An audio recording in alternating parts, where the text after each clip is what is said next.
La haute autorité de l'audiovisuel et de la communication a quand même fait du chemin. La 7e mandature qui a été installée depuis maintenant 1 an, conduite par le président Edouard Loko, qui travaille à redorer l'image de la presse béninoise avec toutes les décisions, mettre au pas les organes de presse pour qu'on puisse exercer dans la légalité. Il y a une métamorphose de mandature en mandature et cette mandature-là, elle impacte beaucoup plus les journalistes à travers ces différentes actions. D'abord, dans un premier temps, la suspension des médias que je peux qualifier d'illégaux. Les directions départementales de la HAC ont été renforcées aujourd'hui à travers un contrôle beaucoup plus rigoureux.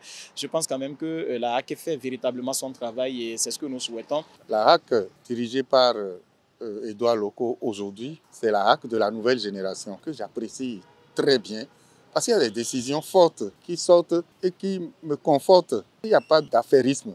Et ça se note la dernière session ordinaire. Il dit que c'est la mort dans l'âme qui sera obligé de fermer même les organes de presse dirigés par des amis.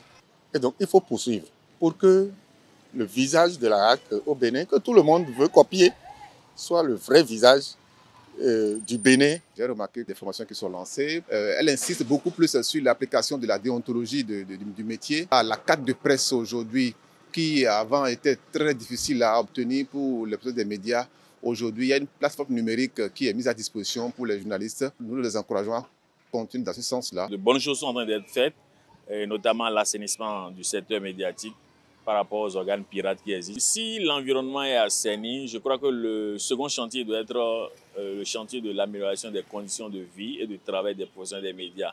Et je pense que la mandature Edouard Loko s'attelle déjà à ça.